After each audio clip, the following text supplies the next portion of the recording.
श्री गणेश दत्त गुरुभ्यो नमः.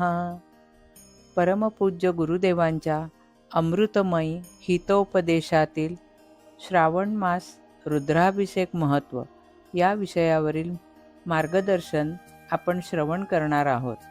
परमपूज्य गुरुदेव मार्गदर्शन करीत आहे. गुरुर्ब्रह्मा गुरुर्विष्णू गुरुर्देवो महेश्वर, गुरु साक्षात परब्रह्म तस्मै श्री गुरवे नमः. श्रावण महिन्यात केलेली उपासना शिवाला अत्यंत प्रिय आहे. सोमवार हा शिवाचा वार आहे.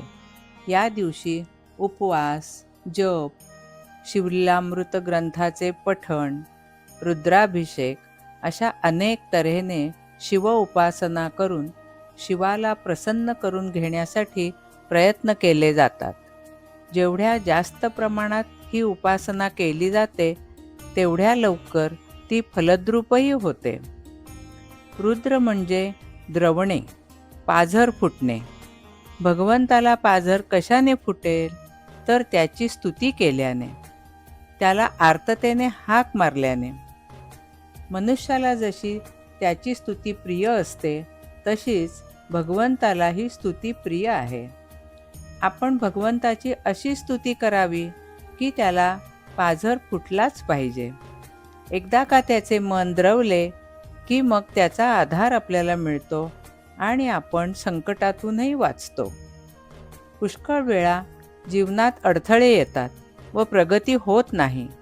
अशा वेळी रुद्राभिषेक जरूर करावा, अडथळे दूर होतात. रुद्र हा वेदमंत्र आहे, त्यात शक्ती आहे.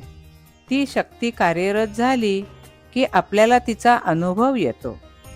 त्यासाठी रुद्र म्हणण्याची एक विशिष्ट लय व पद्धती आहे, त्याप्रमाणेच ते उच्चारावे लागते.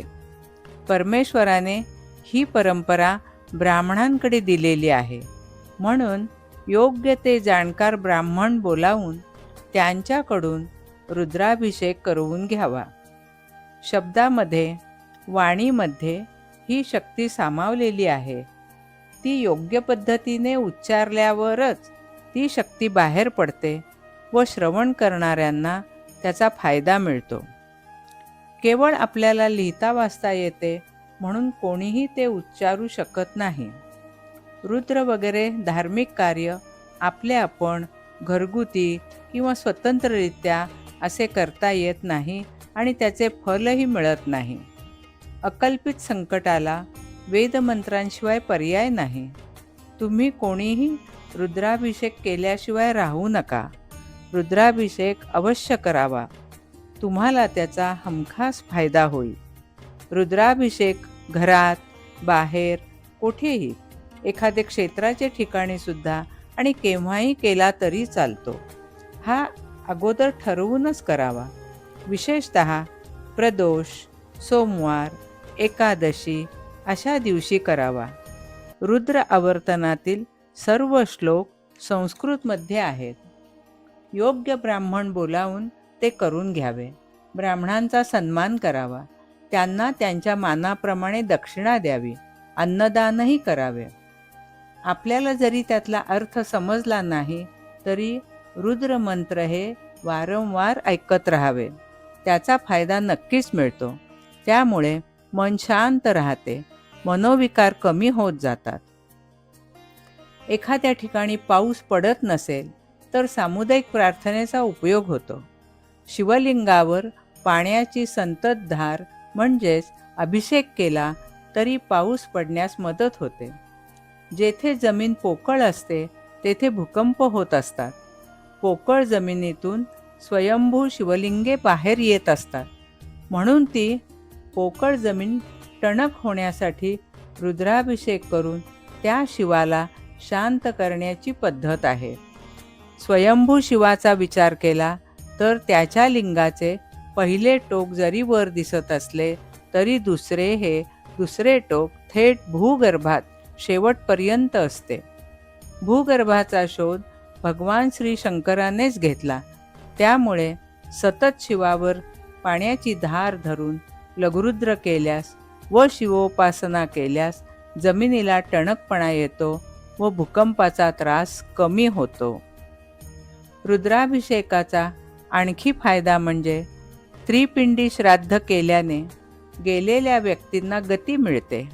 हे जरी खरे असले तरी रुद्राभिषेक करणे हा त्याहीपेक्षा जास्त चांगला उपाय आहे. शास्त्रामध्ये अमावस्येला शिवसाधना करावयास सांगितलेली आहे, कारण अमावस्येला चंद्रदर्शन होत नाही. चंद्र हा मनाचा कारक म्हणजेच मनाचा अधिष्ठाता आहे. जेव्हा त्याचे दर्शन होत नाही त्यावेळेला मन शांत प्रफुल्लित राहत नाही. भगवान शंकरांनी चंद्राला मस्तकावर धारण केलेले आहे, त्यामुळे शिवोपासना करताना भगवान शिवांबरोबर चंद्राचेही दर्शन घडते. ग्रहमानाचा परिणाम मनावर हा हमखास होतो. अशा वेळी नेहमी शांत राहावे, वादविवाद अपशब्द बोलणे हे टाळावे व जास्तीत जास्त शिवोपासना करावी. शिवलीलामृत ग्रंथातील 11वा अध्याय पठण केल्याने रुद्र केल्याचेच फल प्राप्त होते. तसेच भगवान श्री दत्तात्रेयांची मूर्ती ही शिवमूर्तीच आहे. श्री दत्तात्रेय मूर्तीमध्ये ब्रह्मा, विष्णू आणि महेश या तीनही मूर्तींचा अंतर्भाव आहे. म्हणून श्री दत्तात्रेयांची उपासना केल्यास शिवोपासनेची सर्व फळे मिळतात. रुद्र हे वेदमंत्र असल्याने त्याचा प्रभाव सगळ्यांचे कल्याण करण्याचाच आहे. असे हे रुद्राभिषेकाचे महत्त्व आहे. श्री गुरुदेव दत्त. श्री रामकृष्णार्पणमस्तु. यासाठी संदर्भ ग्रंथ श्री रामकृष्ण उवाच आणि गुरुवाणी पुष्प 10 व 6. श्री गुरुदेव दत्त.